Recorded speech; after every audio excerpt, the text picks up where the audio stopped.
Jai Jinendra.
जय जिनेंद्र राकेश भाई।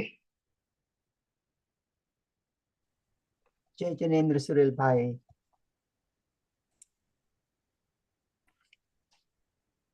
Rakesh bhai, I have a quick question, right? Which one is a Shashank Mudra and Ling Mudra and Saman Mudra?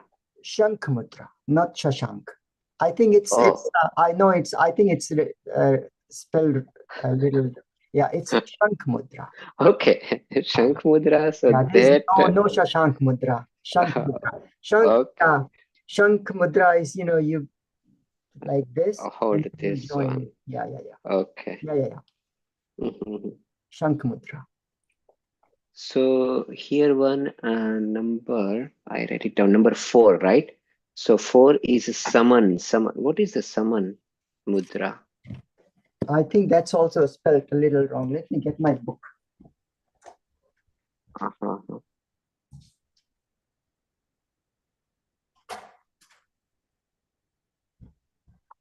Yeah, I think that's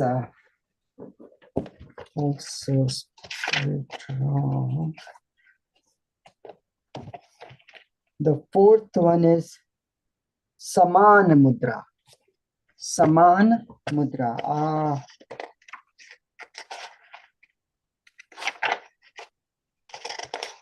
Let's see. Sorry.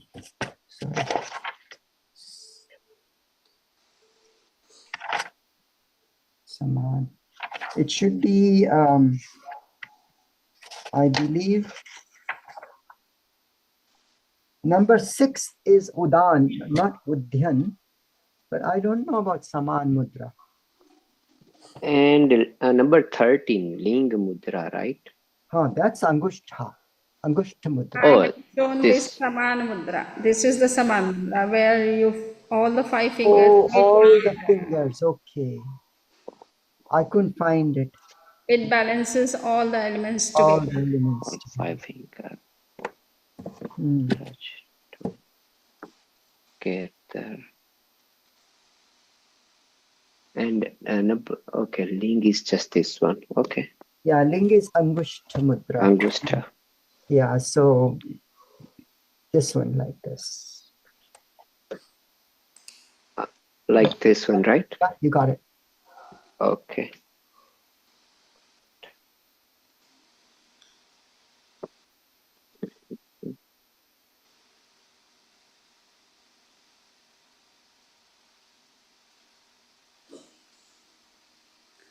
Should I start? Yes, Samniji. Yes, Vandami. Vandami namaskar, Samniji. Vandami namaskar, Samniji. Portuguese. Okay, so I'm sharing my presentation first and then.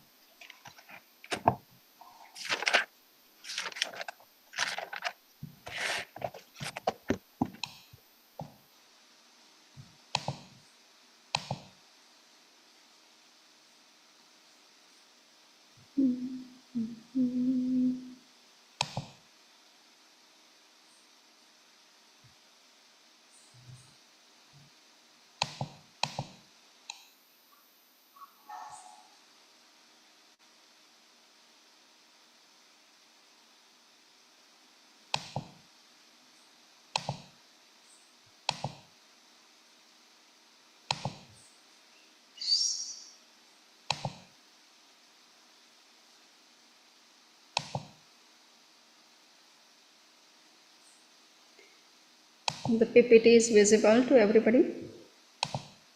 Yes. Okay.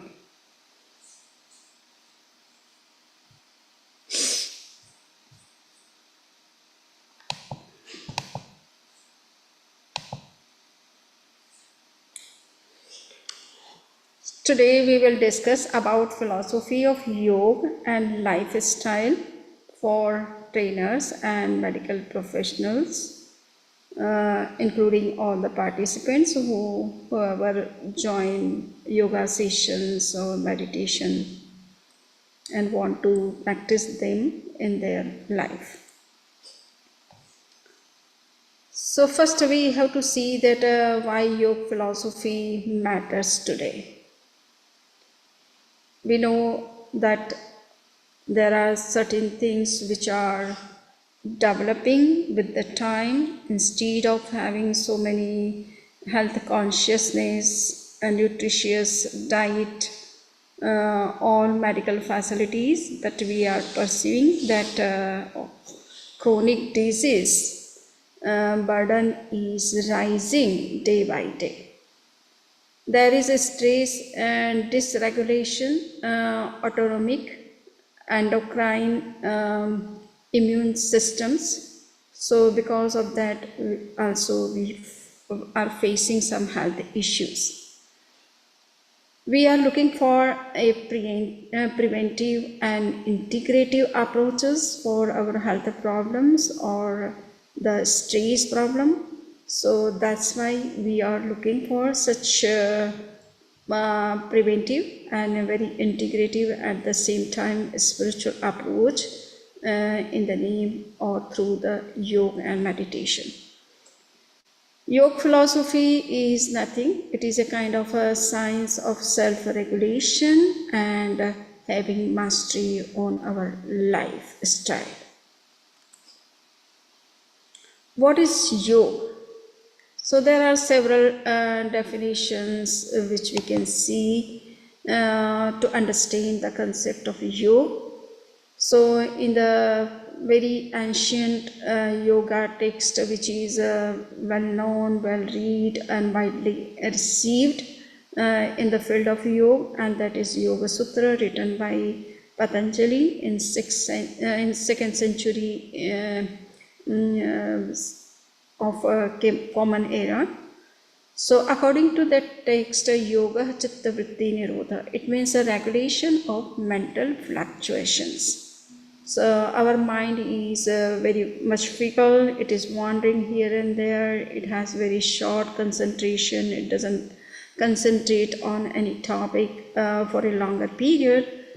And that's why we have so many unnecessary thoughts in the mind, so much stress, tension, restlessness.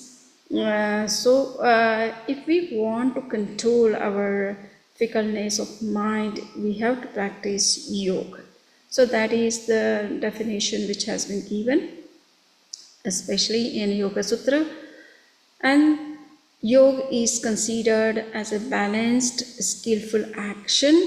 We are sometimes so much hyper in our activities that we want to continue work day and night without stopping, without taking rest or making balance in our life. So here it is, yoga teaches us that how we can balance in action and rest, in between balance and rest, action and rest. Similarly, our action should also be very skillful, or you can say mindful, so that automatically we would not have that much stress in our mind or anxiety or any kind of depression or imbalances. Jain Yoga, especially in which Praksha meditation is the part of Jain Yoga, so it is mainly focused on the purification of consciousness or soul, you can say, and for that it refers to practice meditation and yoga. It doesn't talk about physical wellness or health behind the practice of yoga and meditation, but its main purpose is to realize the one's own self, divine self, or purification of self or consciousness. So this is the main focus of Jain Yoga meditation. There are some beyond exercise is psychophysiological discipline. So it is said that yoga is a kind of exercise which is beyond the exercise. It means it is a kind of psychophysiological discipline rather than any kind of action or activities or exercise. So this is the reason why Anuja doesn't prefer to use the word exercise for any kind of yogic practices like poses or yogic exercise or breathing exercise, whatever is. So exercise word is not very much fit for Indian yoga system, because Indian yoga system is more focused on the mental stability, physical stability, and spiritual purification through yoga and meditation. Core pillars of yoga philosophy, if we talk about it, then we will see that there are certain philosophical views behind the practice of yoga, and especially in Hindu yoga tradition, we find that there is one philosophy which is recognized as Sankhya philosophy. According to that philosophy, there are two realities. One is Purusha and other one is Prakriti. Purusha means the soul and Prakriti means matter. So we are a combination of these two elements, soul and matter, and matter is hindering the inner growth of the soul, or the soul has divine qualities, but because of the matter, those qualities are not coming out. So that's why we have to practice more and more meditation and yoga, so that the effect of matter can be removed and the soul can shine with its own divine qualities. So this is the main philosophy behind the practice of yoga and meditation in whole Indian tradition, including Jain, Buddhist, and Vedic, you can say, or Sikhism. So this is the main fundamental philosophy which is working behind. According to Jains, there is soul and karma. So if you are not thinking about how karmas can be removed. Karmas are a kind of a subtle dust which has covered the divine qualities of the soul or the spiritual, infinite powers. So how you can remove this karmic dust? By practicing more and more meditation and yoga, by being more stable in your spiritual practices through yoga, and can remove this karmic dust and can realize your own inner beauty, inner spiritual perfection and qualities. So this is the main philosophy which is working behind the practice of yoga and meditation in Indian culture, including all Indian religions. Eightfold path, you can see that the Hindu yoga tradition is emphasizing on eightfold path to follow to reach out the divine self.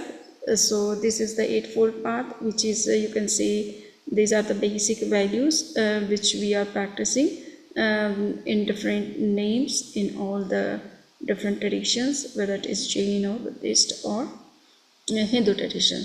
So in Hindu tradition it is known as Tang Yoga, and in the same way we can see in Buddhism the Ashtanga mark, and in Jainism we talk about the three jewels. So through these we are focusing on the self-restraint, and through that self-restraint we are trying to know the self with its purest form and all the qualities. Karma theory is also playing very crucial role behind the practice of yoga and meditation. As we know that karma theory in Jainism, it has gone very deep insight, or you can say you can find very minute details regarding the karma theory. It is extensively dealt with in Jain philosophy, in Jain tradition, and other Indian traditions have also accepted karma theory. So mostly other philosophical systems or traditions of India, they understand karma theory by karma theory habits and outcomes or all different types of actions. But according to Jainism, karma theory just does not stand only for the actions or habits or outcomes, but it also stands for the karmic dust, subtle dust, which is most harmful for the spiritual growth. So for that we have to for removing such kind of subtle dust, and that dust is coming through our actions. So that's why we have to have self-control on us. We have to be very much clear that what kind of actions we have to take and what we should have to avoid.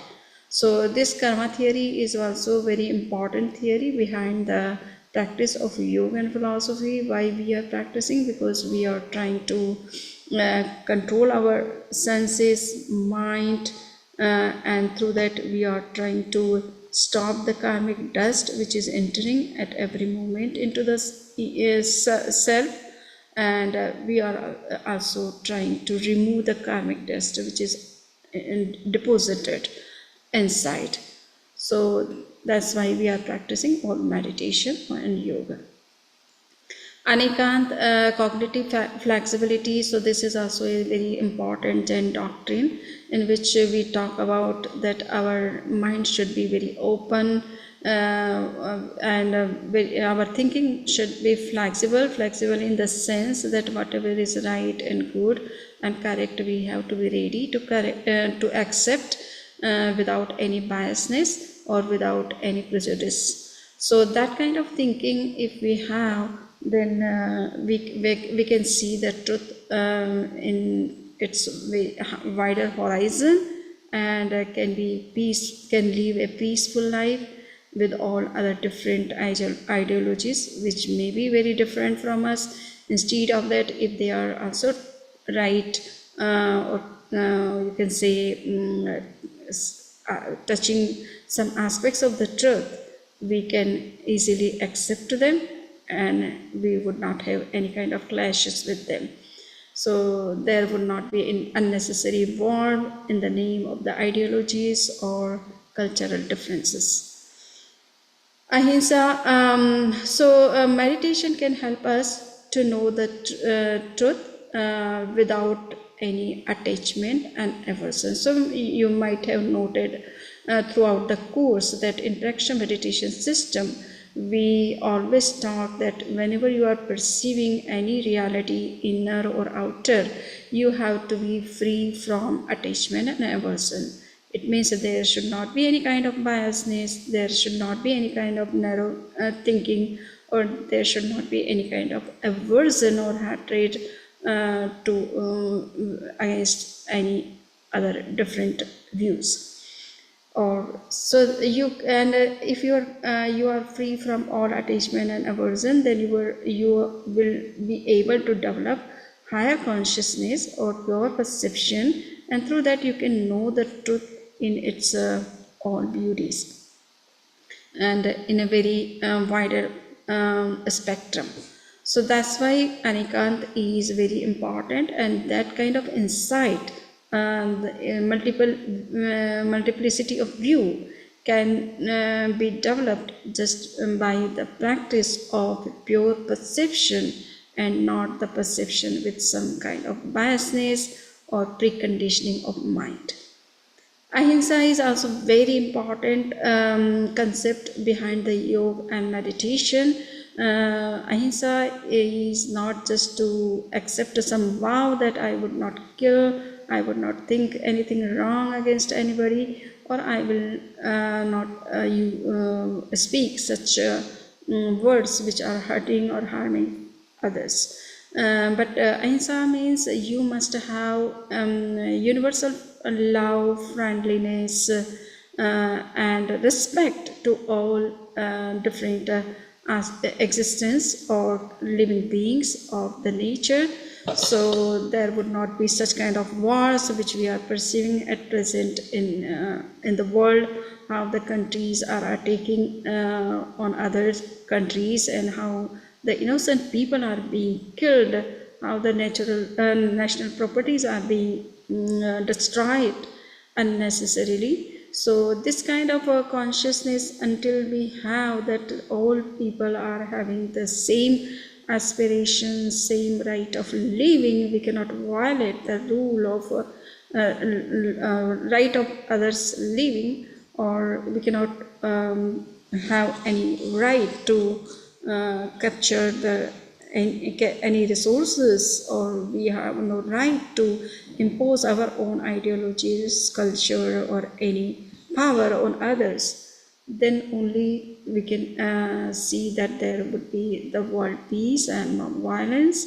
So that kind of consciousness can easily be developed by practice of yoga and meditation, because meditation removes these kind of bestial instincts from within, and the person who practices yoga and meditation becomes so kind to and loving to all the living beings that he cannot harm anybody, whether it is necessarily or unnecessarily. Ashtanga Yoga, as I have said, that in Hindu yoga tradition, whenever you start practicing yoga, so it is not the matter of Hindu or Jain or any other. These are the common and very universal principles which we have to follow. The purpose of the main purpose of yoga is self-realization, and that is possible in the state of Samadhi, when you have no other mental distractions and completely focused on the purity of your inner self. And your mind is stable for a longer period to realize that pure self. So that state can be achieved after practicing so many intermediate phases, and for that we have to start practicing Yama, Niyama, Asana, Pranayama, Pratyahara, Dharana, Dhyana, and Samadhi. So these are the 8 steps which we have to follow, and then we have to see that how you can help us to realize our own ultimate goal of life, and which is the self-realization or realization of the God, whatever somebody wants to achieve or want to realize through practice of yoga. So yam, what is yam? So here you can see yam are the ethical foundations for health. Not only ethical foundation for health, but it is ethical foundation of our life. So ahimsa is one of the first and foremost what we say ethical law for all living beings and for everyone. Here we try to reduce stress and aggression. If we become non-violent in our behavior, non-harming in our behavior, automatically there would not be any kind of stress or aggression in us. Second, the truthfulness, that is called the Satya, and if we accept this vow of truthfulness, then automatically our mind would have more clarity and honesty in it, instead of having any kind of biasness. Asteya means non-stealing, so it helps to reduce cravings in us. We do not want to grasp what we say control, or we do not want to take anything of others which we don't own actually.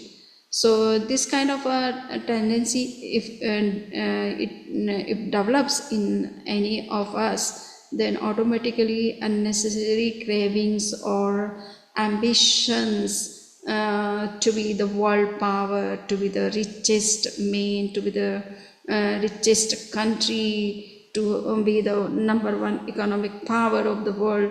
So this kind of cravings would not be there if we could develop this kind of value in us. Brahmacharya, that is the celibacy.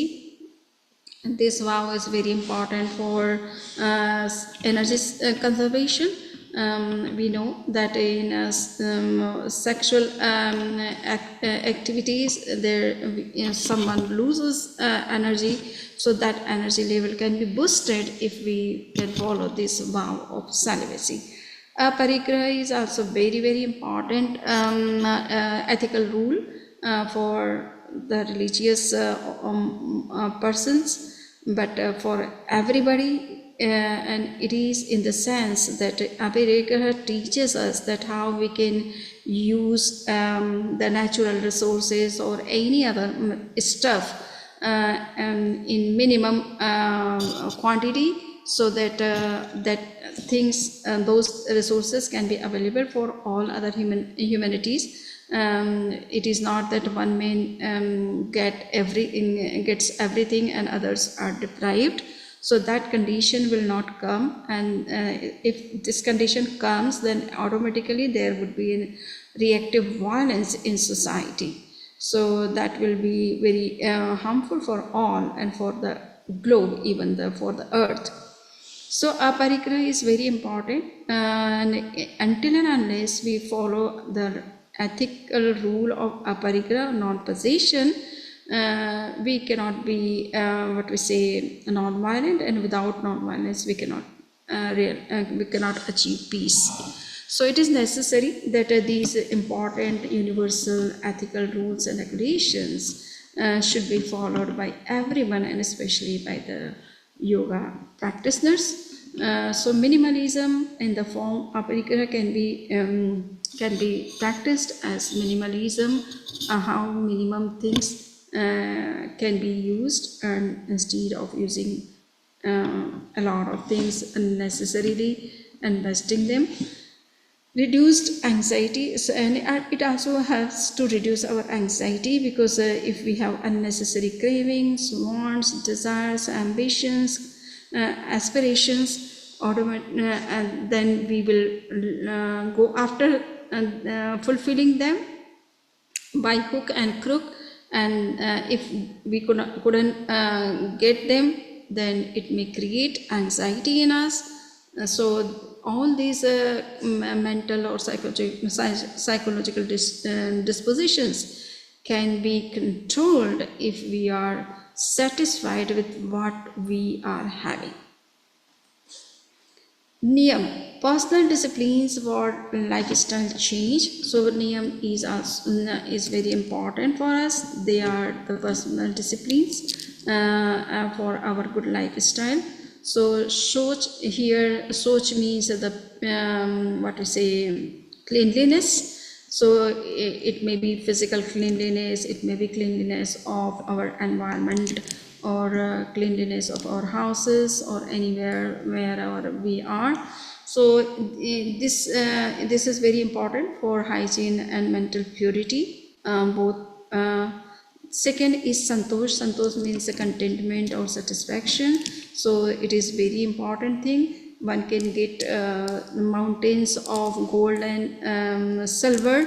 Instead of that, he cannot be satisfied with those mountains. But if some person having nothing, but he is satisfied with whatever is his condition, then he can always enjoy the life, can feel happiness in his life, rather than having mountains of silver and golden, and instead of that being unsatisfied. Tapas, tap means austerities, or you can say penances. They are very important for spiritual growth, for spiritual purity and spiritual realization. But we can also understand tapas in the sense of discipline and habit formation.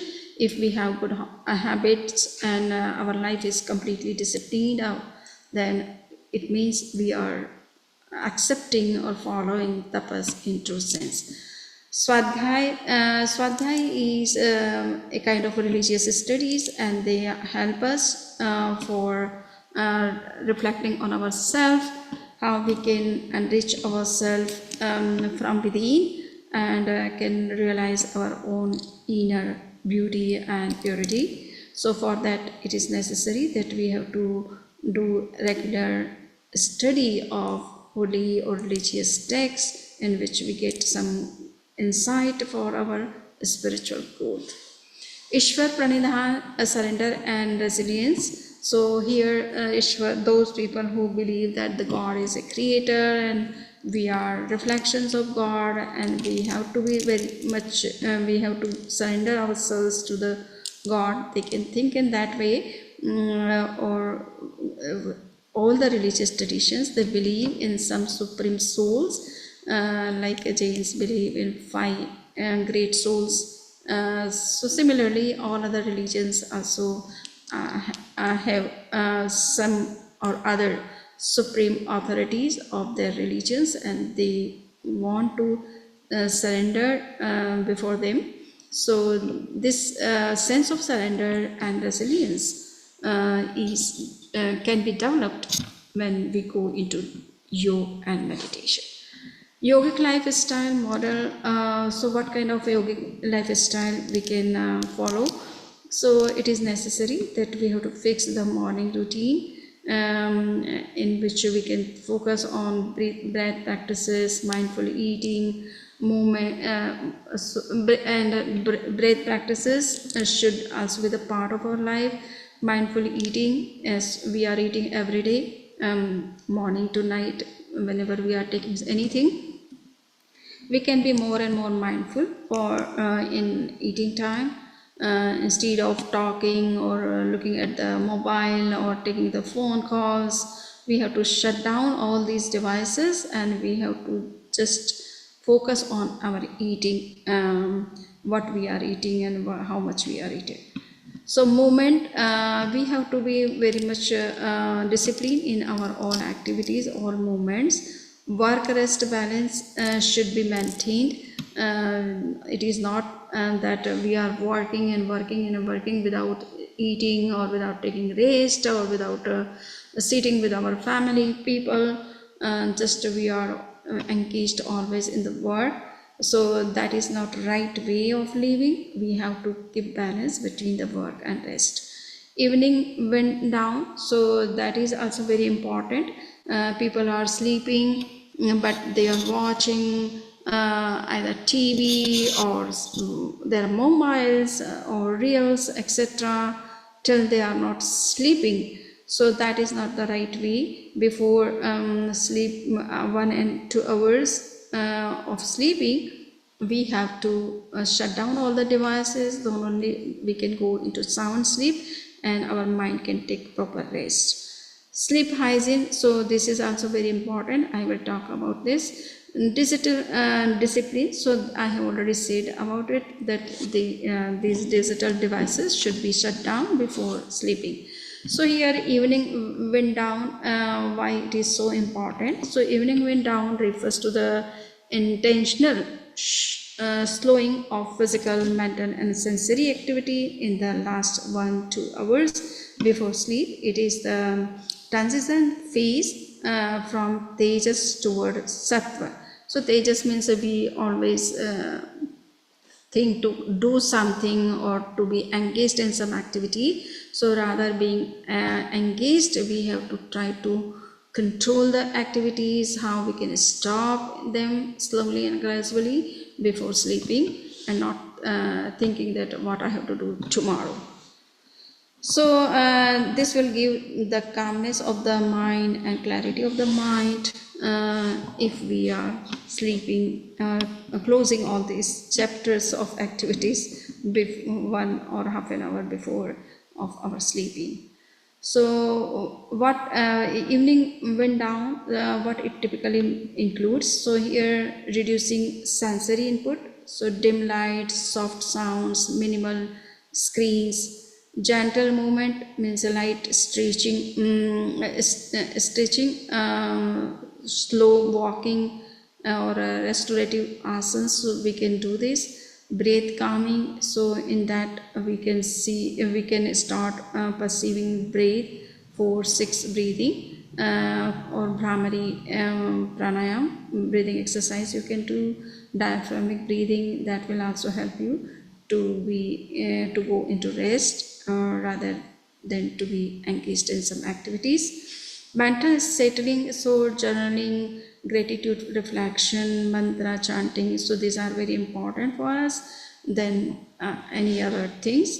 Emotional unwinding, so here releasing the day's tension, resolving small irritations. So here we have to be very much conscious about all these things. Preparing the environment, so organizing the room, lowering temperature, etc. If there is a high temperature of AC or a heater or any other, they are also very harmful. So be on moderate temperature rather than high.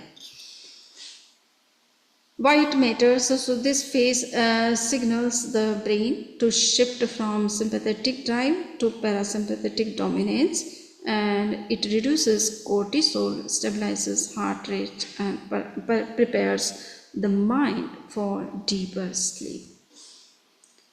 Sleep hygiene, so sleep hygiene refers to the behaviors, routines and environmental conditions that support high quality sleep. It is the long-term lifestyle framework, not just for the evening routine. And that's why it is said that early to bed, early to rise, is it? So if we go early to bed, we can have sound sleep, good sleep, long sleep, which is required for our body and mind. And then if we wake up early in the morning, we would feel more freshness, more energy, more working power. So that's why it must be the routine of our lifestyle, not just for some days whenever it is coming to our mind and we are going to bed. All other days we are engaged in some activities late night. So key components for sleep hygiene is that we should have consistent sleep or wake timing, So it should not be that just on some days we are maintaining this routine and other days we have no control, no rules and no regulations. Cool, dark, quite bad rule. So there should not be light, it should be cool and dark. So in darkness you will feel that there is coolness in the room. If we have so many lights, here we are perceiving that in one room there are so many lights. So it is not required actually one light, but with sufficient light is enough. But if we are switching on so many lights, it creates so many heat in the environment of the room. So it is not required at the time of sleeping. At least half an hour before, our room must have off all the lights. Avoiding heavy meals, coffee and intense exercise late at night. So we have to be very much disciplined if we really want to practice yoga and meditation. Limiting screen exposure 1 or 2 hours before bed, using the bed only for sleep and rest. Before bed and using the bed only for sleep and rest. Nowadays we are noticing that in all the different rooms they all are having beds, and people are not habitual to sit even with straight backbone and neck even for few minutes. What about the hours? So in that condition, how one can meditate if his backbone and neck and head are not in straight line? If he cannot sit in that position for a longer period, he cannot go into deeper meditation and yoga. So sleep hygiene, under sleep hygiene we have to be careful about the morning sunlight exposure to regulate circadian rhythm. We know that our body system is working according to the solar system. If sun rises, then our whole body systems start working or waking up and starting their own works. So and when sun sets, they start slowing down and stop their functions to certain limit. So in this way, our body is working with the solar system. If you are not waking up before the sunrise, we cannot feel that much freshness and energy which we have to have. Avoiding naps longer than 20-30 minutes. So we should avoid naps to this time limit. If we are taking more and more sleep in daytime or any time, so that is also not good. Why it matters? So good sleep hygiene improves the cognitive function, emotional stability, metabolic health and immune. So if we are looking for all these good achievements or things in our life, we have to be very much disciplined and regular in practicing all these things. Yogic physiology for medical professionals. So here we can see that there are certain things which are very important to understand for going in, for taking the full benefit or maximum benefit of yogic practices and meditations. So for that we have to understand the concept of pran, that is autonomic regulation, which is working from within and regulating, making a whole body system functional.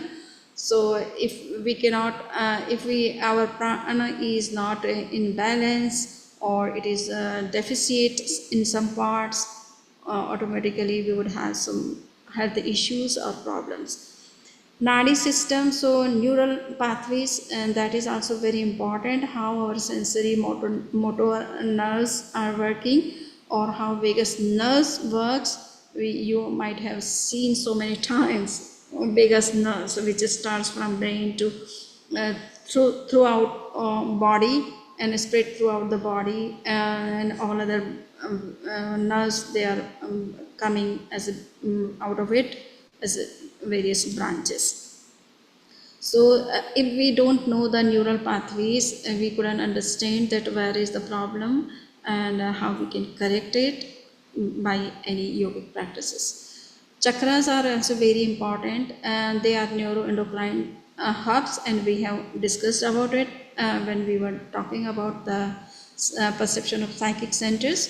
So you know very well about it, that how chakras are very much connected, closely connected with the endocrine system or endocrine glands. So by focusing on chakras, we are also controlling the hormones of those different endocrine glands, and thereby we can address so many issues of life. Agni, metabolic fire, so that is also very important for that how this metabolic fire or metabolism is working inside the body, and how we can balance it or keep it in a proper condition. Gunas, so psychological states, so we know that our mind, our emotions, and also the aura and all other internal states of consciousness, they are very important to know, to understand the graveness of yogic practices, especially in the light of Indian culture. Breath work mechanisms, so pranayama, breathing exercise, they are also very important.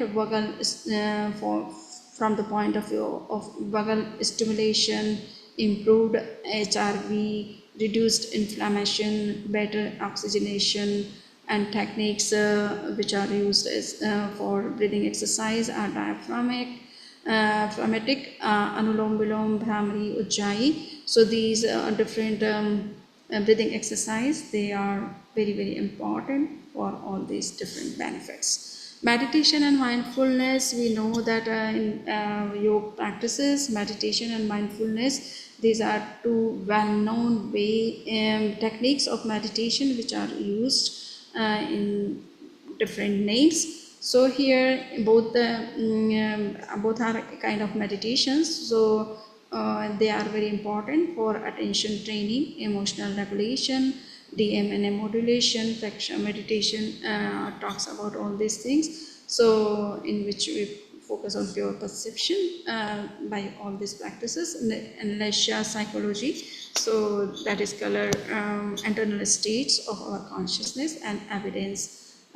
We can see that anxiety, depression, and hypertension and pain, all these things that have been studied, how meditation affects them, and how one can get rid of these psychological problems. Now, Ahimsa based lifestyle medicine. So, what can be in the way? So, non-violence towards self, non-violence towards others, non-violence towards environment, and Jain dietary ethics, and clinical relevance, inflammation, and metabolic health. So for that, all these things need to be non-violent based lifestyle, and we have to be very much conscious about such kind of a lifestyle which can help us to realize or to achieve all these goals. Diet according to yoga philosophy. So diet plays very crucial role in makeup of our mind according to yoga and what to say according to yoga philosophy. So here we know that the sattvic diet, it means the diet which is based on plants, is very good, is considered very appropriate for the practice of yoga and meditation. If someone is taking non-veg diet, so he cannot focus on such kind of higher spiritual practices. So that's why the diet should be completely based on plants and not any such unhealthy things. Mindful eating, so mindful eating is important. Fasting and digestive rest is also very important. We should not continuously eat. Someday we have to fix to keep our fasting. so that our body can also get time to clean itself from within, and our health can also be very good, or in a proper condition, and digestive system also take rest when we are doing fasting.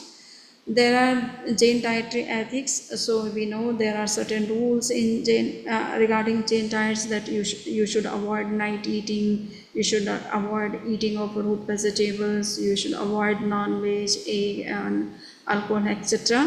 So if we are avoiding all these things, our lifestyle can be good, and our diet can be right for practicing yoga and meditation. Gut-brain axis relevance, so it is also necessary that there should be balance between the gut-brain. If we are eating more and more, we cannot meditate, because during meditation the energy flows towards the brain rather than gut. So if we are eating unnecessarily or not in proper time, then it may create some problems for us to go into deep meditation or practicing yoga. So yoga as behavioral medicine, so we have to understand that yoga can play the crucial role to develop the behavioral medicine. So for that we have to learn that how our habits which are wrong can be changed or can be replaced by the good ones, and for that we have learned the method of contemplation. Contemplation helps to replace the wrong habits or bad habits and create new habits. Cognitive reframing, emotional regulation, stress inoculation, and self-efficacy, all this can be developed by practice of yoga and meditation. So in this way we can see that yoga can help us to develop a behavioral medicine, can play a role as a behavioral medicine. Trainer's role in health promotion. So here, since this course is especially meant for the trainers to make to prepare some trainers in the field of yoga and meditation. So what kind of role they can play in achieving the health? So readiness, assess readiness, teach safe modifications, monitor breath and fatigue, trauma sensitive approaches, and referral pathways. So they have to be very much careful of all these areas where the yoga can play crucial role. So they have to be very much clear about all this, so that they can give proper sessions to the participants or patients and can help them to get good health. Medical professionals' roles, so screening, indications, integrating yoga into care, patient education, and collaborative care. So these are the medical professionals' role who are especially using the yoga and meditation in their healthcare programs. Case studies, so case studies are also very important. So stress-induced hypertension, asthma with anxiety, diabetes with lifestyle changes, and chronic pain with depression. So this kind of a case studies can be done, and might be so many studies have already been done on them. So just you can also see that how you can work in all these areas by working in this particular field or by practicing it. Practical daily protocol, so you can suggest to your participants or patients or anybody who is interested, or you yourself can practice it. So mainly I say that at least 10 to 20 minutes you have to spend for your own yogic practices, so that you can see the benefits. But the practice should be regular, consistent, and with a full concentration. So practical daily protocol, under this protocol you can say centering, gentle movement, breath work, short meditation, intention setting, or evening reflection. So these things you can include at least in your practical daily protocol, and can devote at least 10 to 20 minutes for them. Now, in concluding remarks, I would like to say that yoga philosophy is nothing, it is a science of living, and that's why Acharya Shimha Pragyaji has developed one whole educational system by the name of science of living. Okay, what is the science behind living our own day-to-day life? So lifestyle is not just a lifestyle, but it is a kind of medicine. It becomes a medicine when we start practicing yoga and meditation. And in our all activities, decision, actions, and performance or programs, the consciousness has the crucial role. So that's why consciousness is the foundation of yoga. The whole emphasis of yoga philosophy is to realize higher consciousness, how it can be developed by practice of meditation. So so consciousness is the foundation of yoga philosophy. Health is harmony between body, breath, mind, and values. So similarly, you can understand that yoga is nothing, it is a kind of harmony between body, mind, and soul. So if they are working in harmony, automatically you will see that you would have harmony in all these different other intermediate components of our existence. So yoga is not an activity, it is a way of being. When lifestyle aligns with awareness, health becomes a natural outcome. So with this, I conclude my talk of today, that how yoga philosophy can help us to have a good lifestyle and also good health with spiritual growth.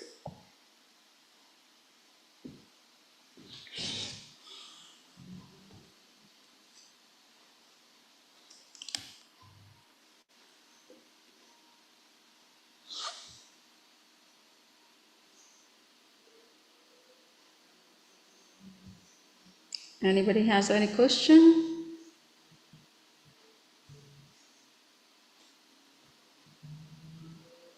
Okay, so now it is time for practicing pranayama, I think, or mudra. So who is giving demonstration first? So there are so many mudras. So who will start first?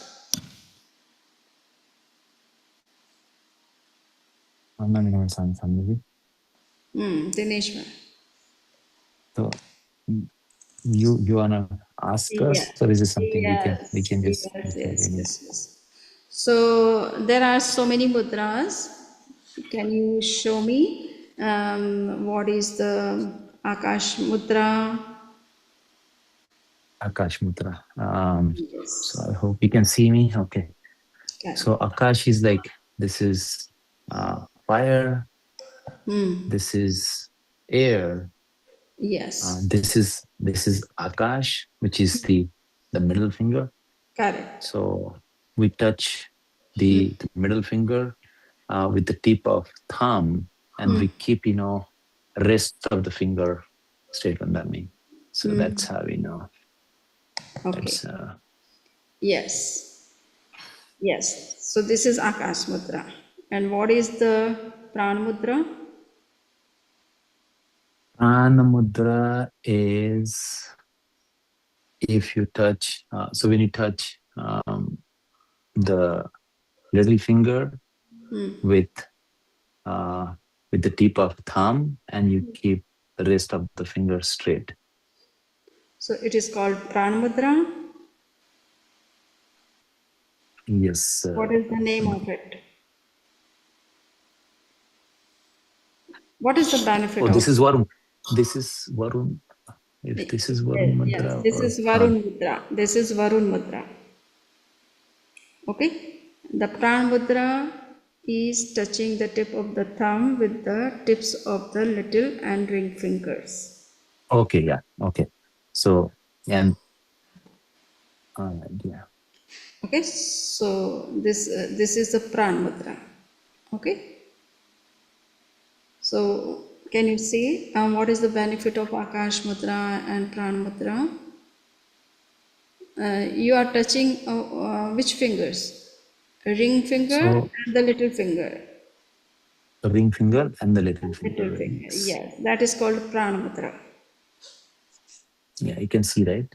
Yes, yeah. So what is the benefit of Akash Mudra? Akash is this one, right?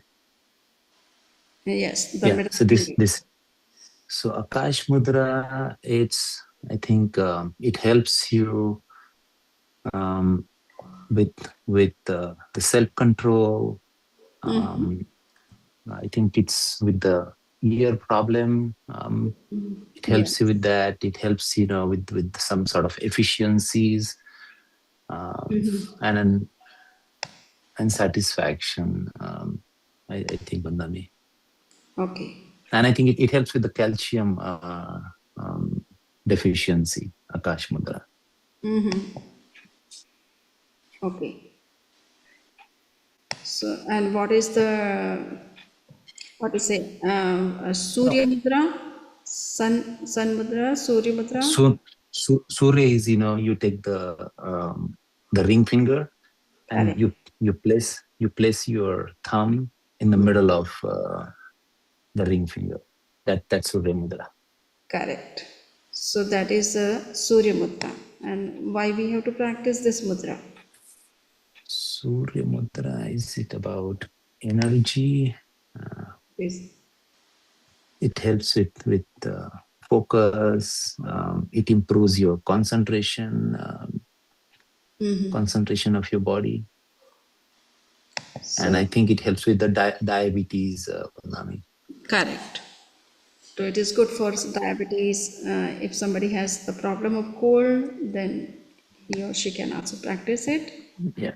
Suppose asthma or sinus or cold, or there is such the problem of coldness, or in the cold environment, if you need some heat, you can practice this mudra. So it gives the energy like the sun's. Okay, sun. Okay, next. Samani, Yes. what's the difference between Agni Mudra and the Surya Mudra? Is it the same or just Yeah, slight both. difference? Yeah, both. I think both are same. Agni Mudra and Surya Mudra. Agni Mudra we have practiced anytime. I don't think so. I saw in the I don't list. remember. Oh, is it? I saw Okay. in your one of the list, so that's why I was wondering, is Okay. it same or it's I think Agni Mudra, it must be the Sun Mudra the same. Just I will check it and let you know. Okay. okay, Vanda? Yes. Okay. So now, what is Sheetal? Would you like to say something about the mudras? Jivandami. Okay. So you know what is the Shankh Mudra and what are the benefits of it? Yeah, Shankh Mudra, we place our thumb of our left hand into our other hand, and then we join the thumb with the other fingers, so we make like a shell. Yes. So what are the benefits of it? Shankh Mudra, excuse me. I think it helps with endocrine disorders and thyroid control. Yes. Yes. Good for throat. Good for throat. Okay. Apan Mudra, do you know Apan Mudra? Jivandami. So how it is done? Upon mudra, we place the middle finger and the ring finger together with the thumb. Correct. And why we have to practice it? It helps with balance of our earth and fire, earth and so like with vayu, it helps with vayu and digestion. Yes, it is good for digestion or for gastric trouble. Gastric trouble, yes. Yes. The blood pressure. And how it is, Answer. Ashwini Mudra is done? Okay, anybody wants to say? Add something? I think it I think helps with ulcer as well. Pandami, I don't remember. Apan. Apan Mudra. It is for gastric trouble especially, Yes. or if the stomach is not Stomach. clean, if there is constipation and due to that there is such problems, then our Apan Mudra becomes what we say out of control. So we can control it so that our stomach can be in a proper condition. Okay, so Ashwini Mudra, do you know, Sheetal, what is Ashwini Mudra? Ashwini mudra is like you tighten your anus, I think. You pull up your so when you're sitting down, you pull up. It's one of that. Tighten up your bottom section. Oh, yes, and relax it. And relax it, yeah. So it is good for? It's good for like mental clarity and focus, and also reduces like desires, sexual desires. It is for boosting the energy, okay? Boosting the energy. So you can get the power like the horse power. Jivandami. Okay, so that's why it is called Ashwini Mudra. Ashwa means the horse. The horse. Okay. Okay. Okay. So Rakeshi, would you like to say about some mudras? Yes, Samiji. Okay. So just let me see once.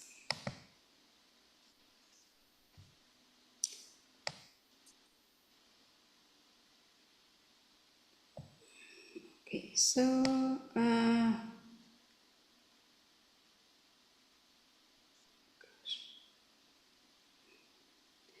There is Apan Vayu Mudra. How it is done? Ji, Samiji. So with Apan Vayu Mudra, we take the index finger and place it at the base of the thumb. Correct. And then join the tip of the thumb with the middle finger and the ring finger and keep the little finger straight. Okay. So why we have to practice it? So Vayu Mudra is a very powerful mudra. It helps with many different conditions, but one of the main things is the gastric acidity. Yes. It's very good for acidity control. And yes. digestive and stomach-related disorders. Correct. Yes. So gastric and acidity both. Apan Mudra is for gastric trouble, and Vayu Mudra is For gas. and Apan Mudra is more for acidity problem, and Vayu Mudra is more for gastric. But when we combine the two, then it addresses both the problems. Okay. So how will you do Parivartan Mudra? With Parimartan Mudra, we have to involve both hands. Yes. And we interlock the fingers. And then we basically press the knuckles. Correct. With our fingertips. And Parivartan is basically alternate. Yes. The hand, basically. Yes. We are basically pressing the knuckles of our hands. Okay. So yeah, sometimes there is imbalance or some blockages, or then we can open them and also balance the energy flow and also the elements. Yeah. And also all together. Yes. Ji. And if we do the parivartan in the traditional style, then it is good for bringing in change. If you want to change a habit, bring a parivartan or change in our resolve or habits, then this mudra is very helpful for that. Okay, you can make a resolution in that state. Ji. Okay, so now Pran Mudra is already done. You know about Khechari Mudra. It is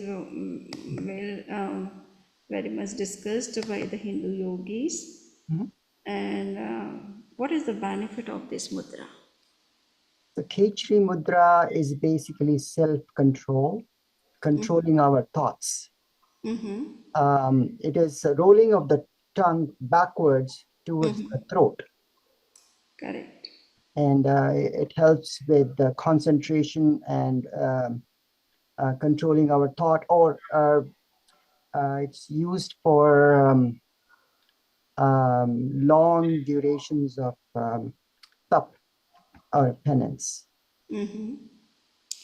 Yes, yogis they try to take the serotonin hormones of brain, which is released especially in the Brahmavela around the 3 to 4 a.m. So, and by if they could take the hormones of the brain and directly through their tongue, then they don't need any food for their energy, and they can also live very long life, 100, 700, 1000, 2000 or more years.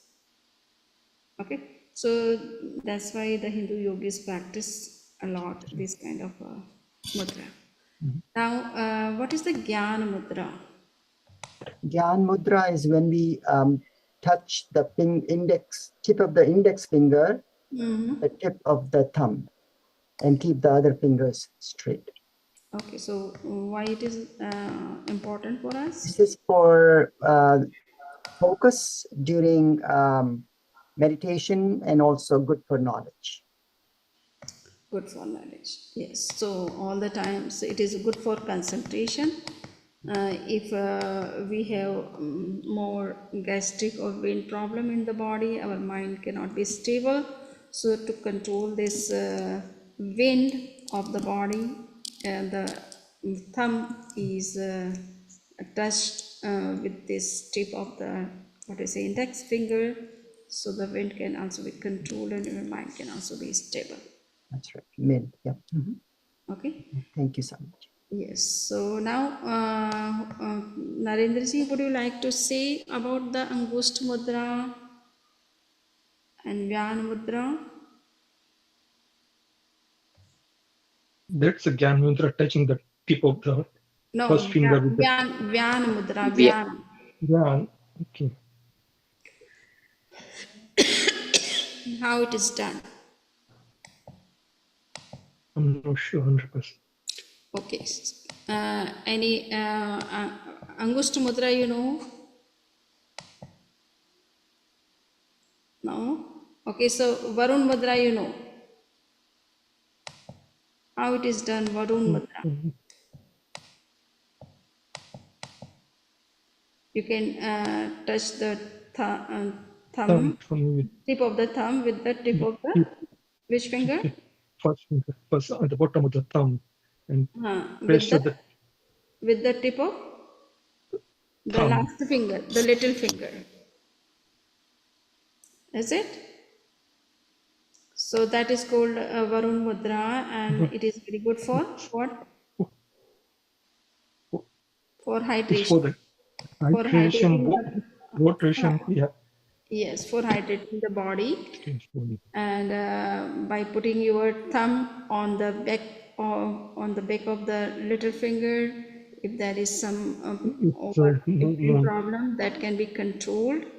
And if you can touch the nail of your thumb with the first part of your little finger, it can control many other different urine related problems. So it is very good practice.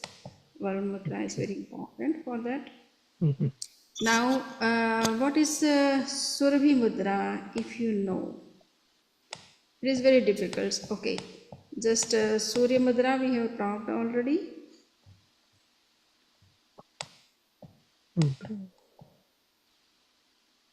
Any other mudra you know? Which mudra you know? Apan mudra, Apan mudra. Yeah. Yes. So how it is done?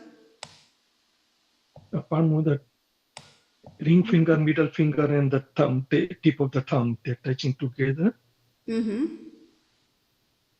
So that is Apan mudra. What, And can you repeat the same? What you have said? sorry? What you have said? So How it is? tip of Apan. the middle finger and the ring finger touching the tip of the thumb, Correct. and the other two fingers keep straight. Correct. Okay. So why it is so important for us? So you control your digestive system as well as vayu, Yes. and also the helps in high blood pressure or anything like that, or with the back pain. No, it is important for the acidity problem mainly and acidity related problems. Okay. Yes. Okay. So now, who is there? Anita is there. Anita.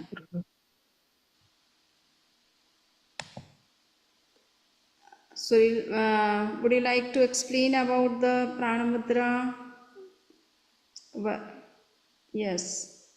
Suril So Bhai. yeah, Yes. yeah. So this one is the Prana Mudra, and Prana Mudra is basically given energy to the body, and Correct. it controls usually those the blood pressures and blood vessels. Okay. Blood pressure. Yes. Any other mudra you can explain? I can do that, Surbi Mudra. So You can explain. index, index to the second middle finger, then the middle finger to this the another index, then little finger to the ring finger, and that okay. So here, and then the little finger to this, so opposite way, and then keep both the thumbs is a separate one. So it's like a zigzag, if we can see up here one. So it's a crisscross and zigzag. Correct. Okay. Okay. So, do you know any benefits of it? Surbi Mudra, no. So only those elements which are mixing with each other, they might control each other, okay, or balance. Okay. So any other mudra you would like to see? And then initially we did this one is the Saman Mudra. So where all our energy can be concentrated and controlled and balanced. Correct. All the elements can be balanced. Balance. Okay. Any other mudra you know? Which is left and we have to cover? Couple of, but those are the easy one. Like this one is the Abhay Mudra, and yes. And the difficult one. There is Hansi Mudra. So Hansi Mudra is Hansi Mudra, it is like an all three means first, second, and three, all three one, and this one is the Hansi Mudra. Correct. So it looks like the mouth of Swan. the swan. Yeah. Yes. So this is Hansi Mudra. Shakti is one, we did not cover. So those Shakti elements Mudra. which are meeting together, they can be under control of each other, okay? Or they can be controlled by the thumb. Swamiji, Shakti Mudra was one we didn't cover. Oh yes, Shakti Mudra. So how it is done, Pran Mudra and Shakti Mudra are different? Yeah, different. So how it is done, Shakti Mudra? I can demonstrate. So Shakti Mudra is what we do. We put your thumb here and then wrap your index and middle finger around, your thumb, and then your little finger and the ring finger, they touch each other, and that's how it is, Okay. I don't know how to. I'm on my phone, but Yes. so this is how it looks like from this side. I'm having a hard time to show it from the other side because I connected from my phone. But the thumb goes, and then these two fingers, wrap around the thumb like this. Okay. So this Shakti Mudra is done differently, no? In general, we understand Pran Mudra and Shakti Mudra are not different. They are considered the same, I think. Okay, so maybe it is a practice in this way. And I think we have covered almost all the mudras, is it? There is Acharya Mudra, Upadhyaya Mudra, Sadhu Mudra, so that is okay. The main mudras which are very important, we have learned or we have revised. Anybody wants to say anything? Udan. I was just going to say Udan Mudra. Udan Mudras. So how it is done, Udan Mudra?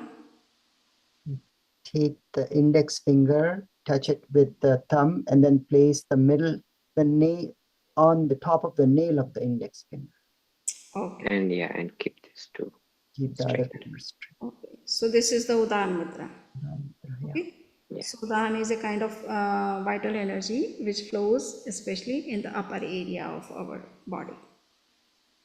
So it can be controlled by it. Any other? There was a Hriday Mudra, if I remember. Hriday Mudra. So how it is done? I'm just thinking about, I think it is the little finger and the middle finger together, if I remember it. Thumb touching the small finger and the middle finger. I'm not very sure, but I We can't see your video, Dinesh Bhai. Let me just 1 second. So I think I'm not very sure, but I think it is the small finger and the middle finger together.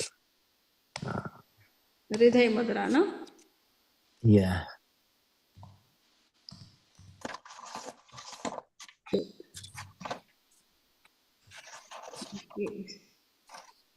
Yes, the tip here it is shown like the Apanvayu Mudra. Is the same. Yes. Just like Hriday Mudra is also like the Apanvayu Mudra. Yeah, only thing is we have to put the index finger touching the base of the thumb.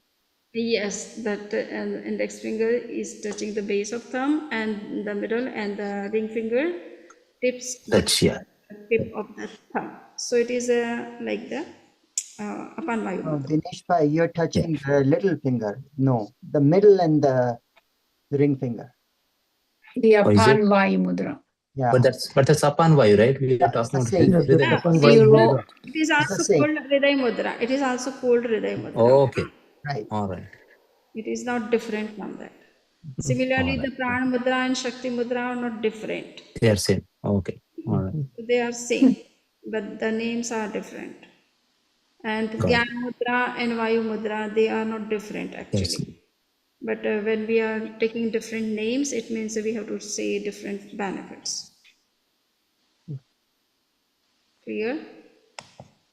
Yeah. Okay. So we have revised all the mudras, but I would like to say that there are certain informations related to each of the mudras on internet, and you will get all the benefits, proper benefits. Okay. So please note down from there. Okay. The benefits of mudras and a proper explanation. So each mudra is, you can just put Apan mudra, then you will get the good article on it, and definition, and then explanation, then benefits of it, and the method of step by step. So it would be better for you also, so to share knowledge about the mudras. And whenever you will start working in the field, you must have at least that information in your mind. So it is given very well on internet. Something you got list of these mudras which we have to do. Yes, I have already posted on the document, but I will again. I was thinking to It post. should, yeah, Naina Ben, I think, forwarded. Huh? Naina Ben wrote all of these mudras on the board and took a picture and forwarded. It should be in your phone, Narendra Bhai. Okay. Just I'm showing here. You can see Hriday Mudra. Suppose. So you can see on internet Hriday Mudra, gestures, steps, benefits. Okay. Mudra has great importance in life. There are two types of mudras. So in this way, you can see the benefits, the steps, and what is the proper name and pronunciation, and all other different articles. Okay, so see how Dr. Devendra shows the anatomical and physiological effect of all the yogic practices. Similarly, you can also show them from taking these pictures from here. Okay, is it clear how the muscles are getting pressed? So you can easily understand why we are practicing these mudras. What is the anatomical or physiological impact or effect on of these particular mudras? And I have, Are you able to I was, right? so Vandami, I just put it on this, on our yoga Yeah, WhatsApp group. I pasted, I brought, that Mudras document, which you shared with us before. I have also So shared. Narendra Bhai, yeah, I have we have also it here. shared. One document might be all people have not. It's there. It's there now. I just replied to that. So Narendra Bhai, you can see it on our WhatsApp group, and then Okay. Yeah, Suril sure. Bhai also, Thank you. Suril Bhai shared, the picture of the board as well. Okay. So just you can take these kind of anatomical pictures from the website to understand. See how where the points are getting placed. By different, Like acupuncture points. yes, all these mudras are there.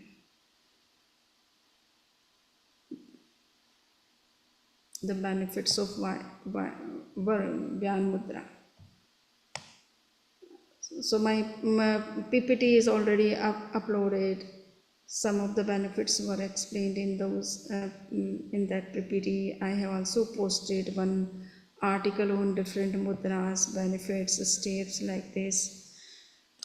Okay, so just a little bit information is not enough for the trainers. They must have very good and deep study of the things.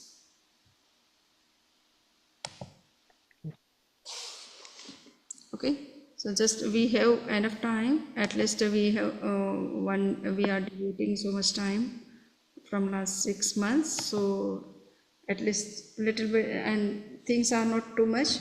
Just we have to go through one by one. Just one day we have to open the internet and see that what other informations are available related to that. The mudras are a little bit different in this document. So this Prithvi mudra is like Udan mudra in this one. We should follow this This document, the book by Acharya Mahaprabhu. Yes. Bhitar ka rog, bhitar ka ilaj. That is the book. That should be our standard. Yes, this is the standard book for us, and we have to follow that. But just we can see the variations or different other explanations. Okay. Yeah. Might be some yoga trainers come from different other tradition and they have practiced that way. So just you can say that yes, in Hindu yoga tradition it is considered, it is known as this practice by in this way. So you must have that information in your mind. Okay, so we have to keep this bhitar ka rog bhitar ka ilaj. It may be available online or not. Just I will check it and share the link if it is available. So anybody can buy online. It may be available on Kindle. Mandami, I think if I will collect this but Sunday, then I can scan it and then share it with everyone. So this Sunday I will take it from you, and then I'll scan it entire book and share it. Okay, you can do that, but just I am telling that the Kindle copy is not very expensive. Okay, it is under $10 if somebody wants the original ones. But just I'm telling that there may be some benefits which have not been explained in some in these texts also, but you can get those benefits from the internet. So you can aid those informations if it is missing in our text. Okay, so thank you very much for revision of mudras, and tomorrow we have breathing exercise or meditation. Breathing exercise. Is it? Pranayamas. Though I have set pranayama for next week, but since we have enough time and we can revise some more some quizzes in the next week rather than pranayama. So tomorrow we will touch pranayama. Okay, so please come up with the study of pranayama. Thank you. Thank you. Vandaminam Samiji. Kritigyosmi Vandami. The quiz was good, Samniji, for today. Yeah, it was good practice. Nayan was telling that it would be difficult, a little bit hard. I said, okay. No, it prompted us to read, go back and read our notes. That was good. Yes, Good so revision. I said that we are posting all the lectures, we are posting the PPTs even for helping them. At least, and up to the standard, some pieces must be, we cannot simplify so much. Also, Vandami, your lecture was really interesting today. You revised the Ashtang Eightfold and the Niyams and the Yamas and all that. That was really very nicely presented. Yeah. Thank you very much. So just I'm telling that those, what we were talking actually, what Takeshi started. Quiz, about quiz. No. Quizzes, yes. So that's why I thought that the quizzes must be of the standard of trainers, not for the students of bachelor. Right. So I missed, where did we post the quiz? Sorry, in case. On the classroom, I have Google sent Classroom. through Google Oh, on the Classroom. classroom. Okay, on the classroom. Okay. I have informed through WhatsApp group that please see your emails. Sure. I'll check. Sorry about that. I have posted 2 quizzes on 2 different lectures of I think sleep disorders. on sleep disorders. Okay. Yeah, I see that.